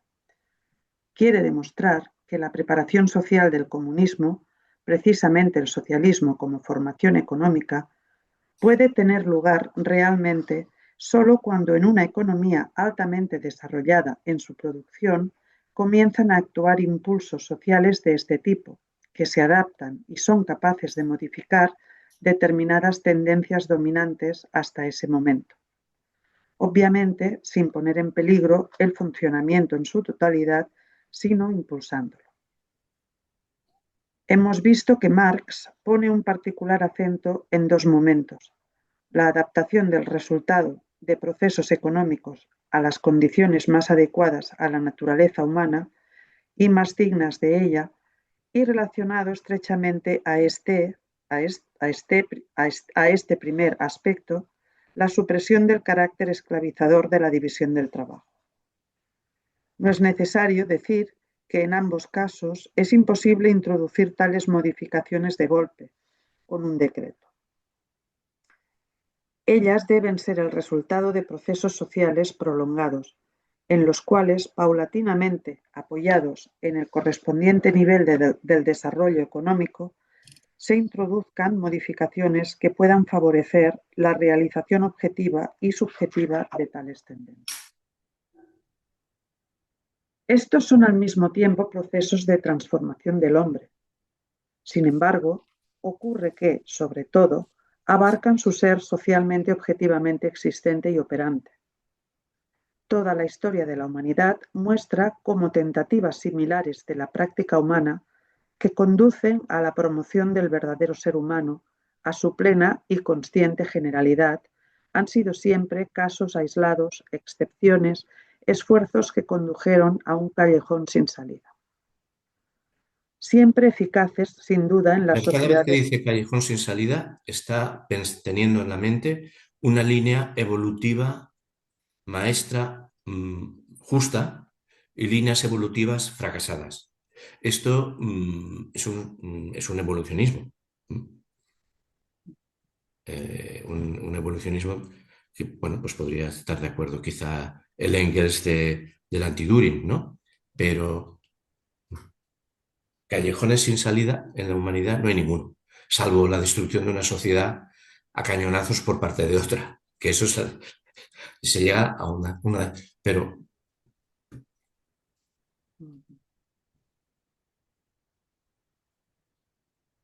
Siempre eficaces sin duda en las sociedades clasistas, pero sin poder influir sobre la acción en sentido opuesto al de la economía.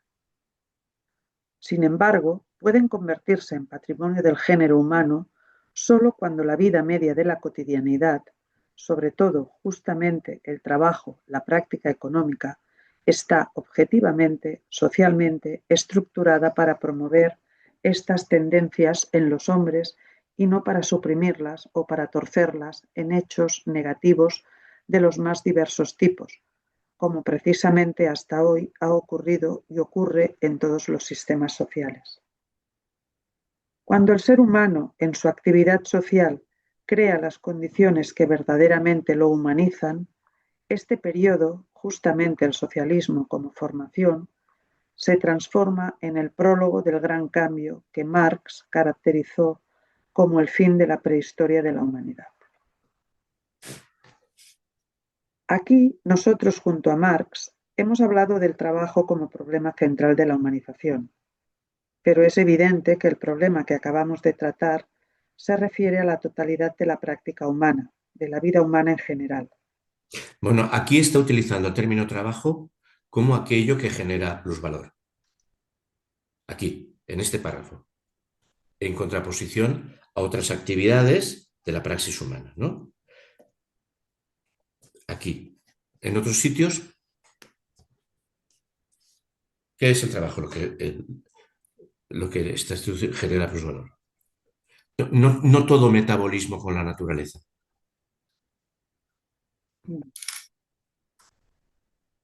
Se piensa, para tomar siempre un aspecto estrechamente ligado con la economía, en el consumo, en el comunismo, fundado en el principio a cada uno según sus necesidades. Su satisfacción, que tanto tiempo devino en un consumo de prestigio simplemente para las clases dominantes, aunque en los últimos tiempos también se ha difundido ampliamente entre las capas de los trabajadores. Es decir, que no estaba ante todo llamado a satisfacer las verdaderas necesidades de la vida, sino que era un medio para vencer en la competencia, en la lucha por la consideración social. El principio comunista no es aquí de ningún modo realizable. La enorme expansión de la industria de consumo y de aquella que suministra los llamados servicios tiene su fundamento económico precisamente en esta competencia por el prestigio de los compradores. Sin un cambio en la base humana del ingreso y abastecimiento en este campo, cambio en el cual el aspecto económico de la producción debe jugar simultáneamente un papel de objeto y de sujeto, el esfuerzo es inútil porque es imposible que pueda convertirse en una práctica que promueva una conducta humana de la vida. Por sí misma, la economía no puede realizar nada, exactamente como la producción no puede desechar de por sí el carácter esclavizador de la división del trabajo. Bueno, los húngaros habían trabajado bastante la teoría de las necesidades. Aquí está punteándolo, en la teoría de las necesidades, cómo surgen, como tal. Eh, a mi juicio no fue interesante. Por ejemplo, Agnes Helder no me parece buena. Yo creo que hay que volver a la tercera parte de Principios de Filosofía del Derecho, donde Hegel es el primero que explica cómo ocurre eso, ¿no? La génesis. Se queda asombrado de lo que está pasando, cómo surgen necesidades, ¿no? Y dejar, bueno, que ellos tienen una teoría de las necesidades, o sea, tienen en cuenta que esto de las necesidades está poco claro y que hay que resolverlo, saber resolverlo. Nada más.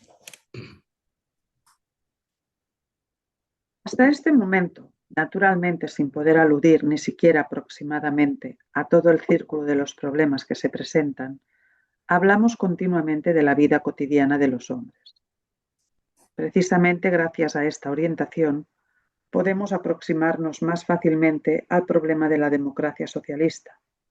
Ya lo hemos dicho, en oposición con el idealista citoyen de la democracia burguesa, el sujeto de la socialista, incluso en los puntos culminantes de sus comienzos revolucionarios, es el hombre material de la cotidianidad.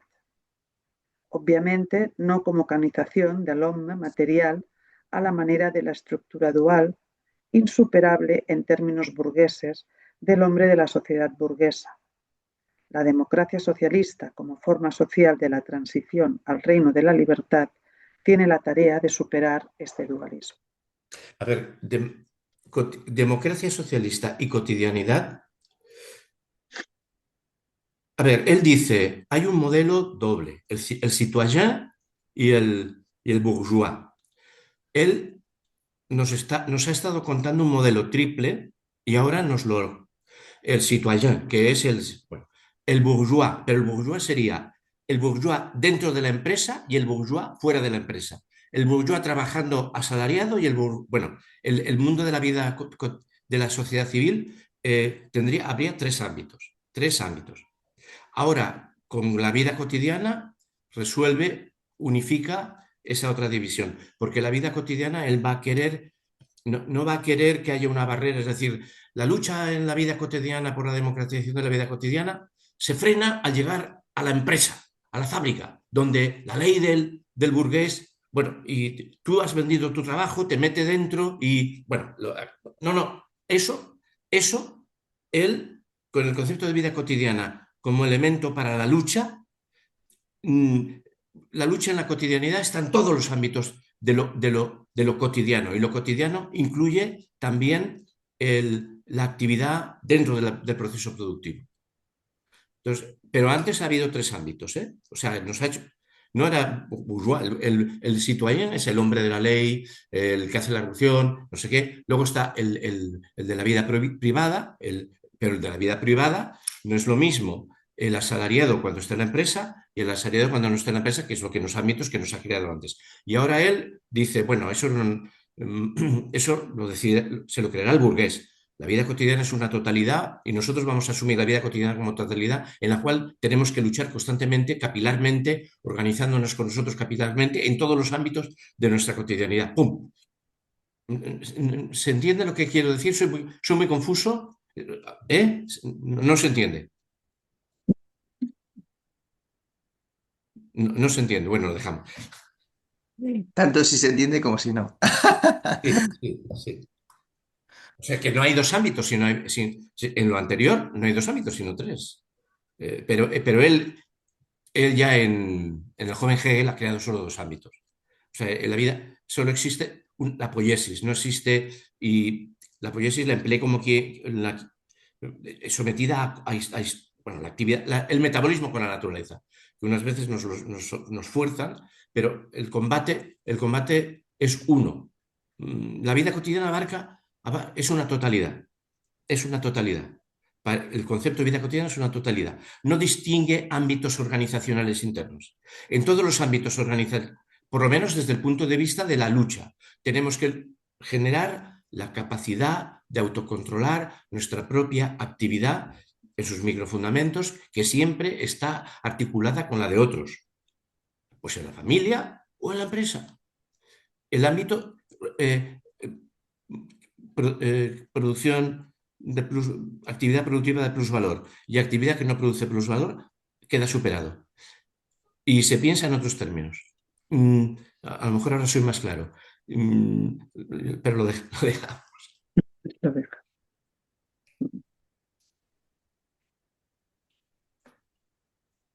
Que no se trata de ninguna construcción mental está demostrado, como habíamos ya dicho, por los grandes movimientos de masas que hasta ahora siempre han iniciado y acompañado a las revoluciones socialistas. Nos referimos naturalmente al surgimiento de los consejos en 1871, 1905 y 1917. Hemos ya descrito aquí cómo este movimiento, el cual se proponía un orden racional en correspondencia con los elementales intereses de clase de los trabajadores, los problemas reales de la vida, desde la cotidianidad de las cuestiones de la fábrica, de la casa, etc., hasta los grandes problemas de la sociedad en su conjunto. Fue desmantelado por la maquinaria burocrática después de la Guerra Civil y como más tarde Stalin, fijando definitivamente la regulación burocrática, demolió por completo el sistema soviético. Lo que en los manuales escolásticos y en los escritos de propaganda se ha dicho acerca del aspecto formal de esta transformación no tiene absolutamente ningún interés para nosotros, que estamos, al contrario, interesados en el carácter socialista de la realidad, el carácter social. Con ello, se perdió el carácter de sujeto de las masas trabajadoras en el desarrollo de la sociedad, A ver, Ellas, una cosa muy importante a mi juicio. Luchar por la vida cotidiana distinta ya ahora es la forma de llegar al socialismo.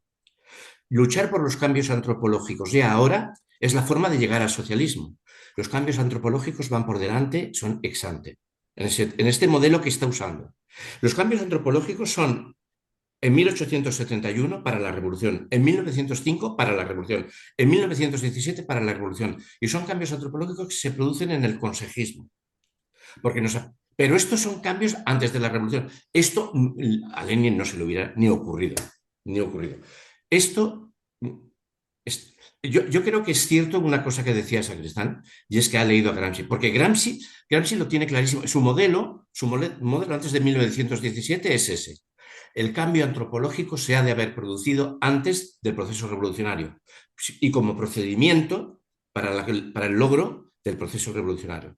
La lucha, la hegemonía, que no es una lucha ideológica, sino de control de la actividad, que al controlarla nos transforma antropológicamente, es el proceso previo y deviniente de la revolución.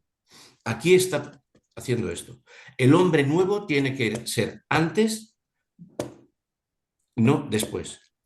Y esto es lo que se propone. La lucha por la democratización de la vida cotidiana es la génesis de una nueva antropología, porque un nuevo control, un control distinto de la actividad, directo e inmediato por nuestra parte, nos genera una antropología distinta. Es una conversión distinta, previa. Pero Joaquín, perdón que te interrumpa, en la tradición no se ha pensado así. No, no se ha Se ha pensado así. pensado el hombre nuevo para después de la revolución. Sí, Se ha teorizado en torno a que unas nuevas relaciones sociales de producción o de vida o de no sé exactamente qué sí, generaría otro tipo de ser humano. Todo totalmente para cierto. después, no para antes, no pre, sino post. El hombre nuevo venía después. venía después. Esto es así. Cosa, perdón, y ahora voy a... que también ocurrió con el tema de la independencia de Cataluña. Primero el Estado y luego vendrá todo lo Y demás. luego Cataluña. Sí, sí, sí. Bueno, esa es Yo, una yo frase. debo, yo debo decir lo que pienso sobre esto. Yo creo que la concepción de un ser humano nuevo previo a la revolución a mí me parece no pensable.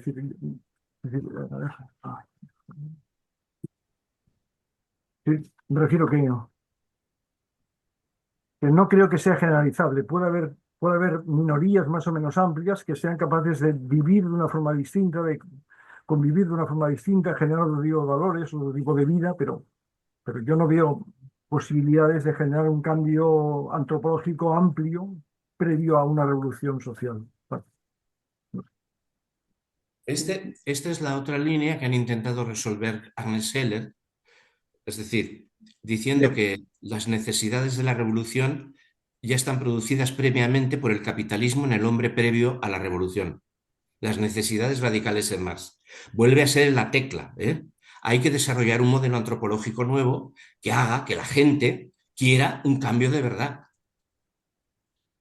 Pero la teoría de las necesidades radicales es la alternativa a esto que está proponiendo él. Pero también la teoría de las necesidades radicales, que Agnes Keller dice que están en Marx, aparecen las necesidades radicales en el ser humano anteriores. O sea, el hombre nuevo vuelve a ser colocado antes como producto consecuente del propio capitalismo que desarrolla unas necesidades radicales que generan un hombre nuevo que querrá la revolución.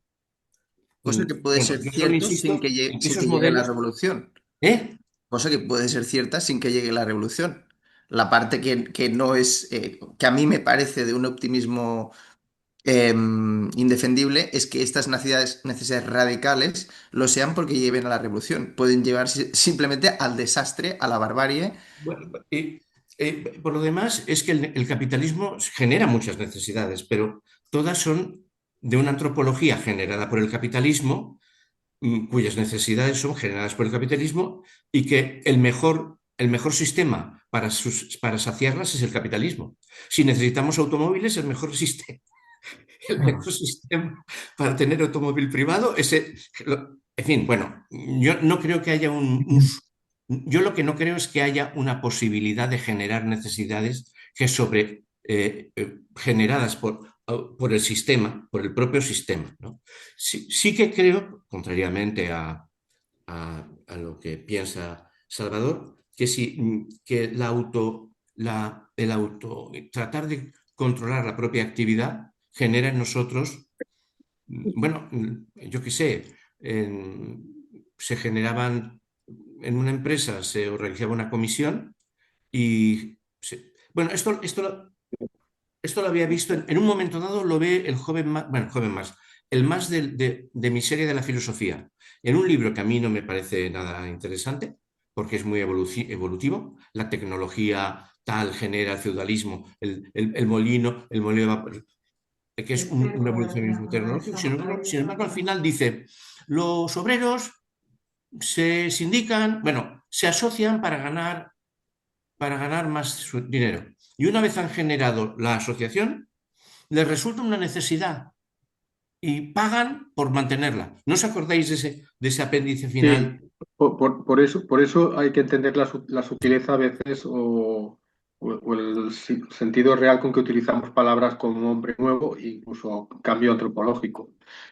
Pues claro, si damos por supuesto que es esa especie de ser angélico, perfecto, no existirá nunca tampoco, además, ¿eh? Entonces, pues, sí. Pero si consideramos por cambio antropológico simplemente esos, pues mira, por utilizar esa expresión tan manida, tan de sentido común de Lenin, pues cuando la gente llega un momento en que no quiere seguir viviendo como hasta ahora. Eh, y obviamente para que no quiera seguir viviendo como hasta ahora, debe haber habido algún tipo de cambio mental, cambio interior que le lleve a decir, no, no quiero esto, sea lo que sea. Yo creo que es de pura lógica, hay muchas formulaciones, ¿no? de revolucionarios reales que diciendo, bueno, estamos haciendo una revolución y tenemos que hacerla con los materiales que tenemos. Y esos materiales, seguro, claro que los campesinos rusos eran muy toscos y muy rudos, ¿no? Seguramente no son nada, no debían ser nada que se pareciera, digamos, a descripciones literarias de los literatos del socialismo, utópico, científico o de toda clase. Pero seguramente tenían un tipo de tradiciones o las habían modificado o su vivencia del mundo en un momento determinado cambia, incluso hasta cambia drásticamente. Entonces yo creo que si entendemos de una manera un poco más concreta o atenida a la realidad histórica ese tipo de cambios, sí que encajan, sí que podemos encajar en conceptos como cambio antropológico. Lo de hombre nuevo es verdad que es que siempre tiene una pátina muy idealizada y muy angélica. Entonces es muy fácil criticarlo y decir, no, esto no, porque esto es verdad, esto coño, ¿cómo va a ser? O sea, ¿cómo va a ser antes? ¿Cómo va en condiciones de capitalismo salvaje o en condiciones de no sé qué? ¿Cómo vamos a encontrar individuos eh, eh, sin ningún egoísmo, sin ningún sentimiento?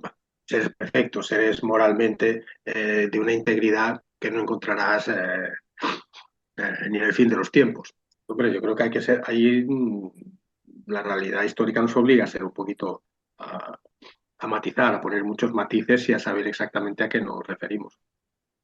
Pero uno no acomete la decisión de irse a, no sé, a la guerra, a pegar tiros, a defender la República, si no ha vivido algo que le hiciera cambiar de opinión. Los que iban convencidos al menos, ¿no?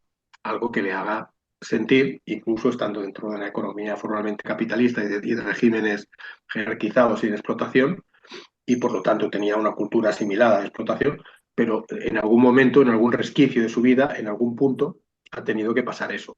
Que tenga alguna clase de experiencia, aunque sea limitada y pequeña, que tenga mucha significación y que tenga una proyección que le hace cambiar interiormente. Yo, sí, o sea, Esa es la interpretación, digamos, para decirlo desde cuando yo la vi por primera vez, de los británicos. Una revolución indica que la gente ya ha tomado la decisión de revolucionarse. Y eso es un cambio antropológico. El otro sería, no, una revolución la produce el hambre. Y entonces los británicos te dicen, en Irlanda hubo una hambruna terrible en el siglo XIX y se encerraban en sus casas para que no se les viera morir de hambre y no hubo revolución. En la India, en el siglo XVIII, otra hambruna terrible y no hubo revolución. Las revoluciones se producen porque la gente ha cambiado. El cambio tiene que ser antes. Esto, o sea, esto, a ver, diciéndolo toscamente, el debate británico, que estaría en la línea de lo que tú dices. Esto aquí es interesante porque vamos a entrar al leer un modelo, la democratización de la vida cotidiana como proceso de transformación de la vida cotidiana desde el presente, que lleva en otra dirección, lo cual presupone la constante autoconversión, la constante conversión de nosotros por nosotros mismos desde la autoactuación en la vida cotidiana. O sea, que estaría en este otro modelo.